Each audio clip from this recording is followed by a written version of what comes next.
ඒ අපි ඉන්නේ සුරලෝකෙ මෙහෙ ආවේ මැරිලා හිනා යනවා බලද්දි බං ආපු පාර හැරිලා ගෑනු බඩ පෙන්නගෙන අඳින එක වැරදින මොකටද සාරියක තිබ්බේ බඩ ඇරිලා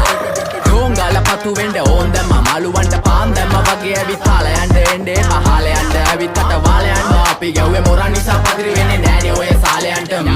අම්මටවත් මෙල්ල නැති මාව කොයිද මෙල්ල වෙන්න යන්නේ අර කොයිවත් ඉන්න වෙලඹට සතියන්තේ හැමදාම කොල්ලෝ ඉන්නේ චිල් එකේ පිල් දාලා සෙට් වෙන්නේ සිංගාල කොළඹට හේතු නැඩෝ සනා වගේ පමා වෙන්න දැස නොපෙනුනත් අපි ගැව්වේ මුටි කන නිසා මොනාලිසා බලන් ඉන්නේ මගේ පැත්ත කියලා තාම හිටන් ඉන්නේ පුතා මම ජොන වගේ කොන නිසා ජන නිසා තාල දැම්මේ මගේ අතකුරි නෙලි සමමාන දැම්මේ බෝලා ගලෝ ගන්න කලි සම කාල කන්නේ වගේ හිත තිබ්බේ මැලි කම වාව ගන්න බැරි යාළුවෝන්ගේ කැක්කම මම රැප දෙන්නේ මල්ලි මට තාලේ විදියට මුස්වාලා දුන්නේ පුතේ රැප උස හින්දියට අපේ උන්න බලන් ඉන්නේ hina වෙන්න කින්ඩියට රැප නැට්ටුකාරයෙක් නම් මම ඉන්නේ නැදියට සර්ගම් තාන්තම්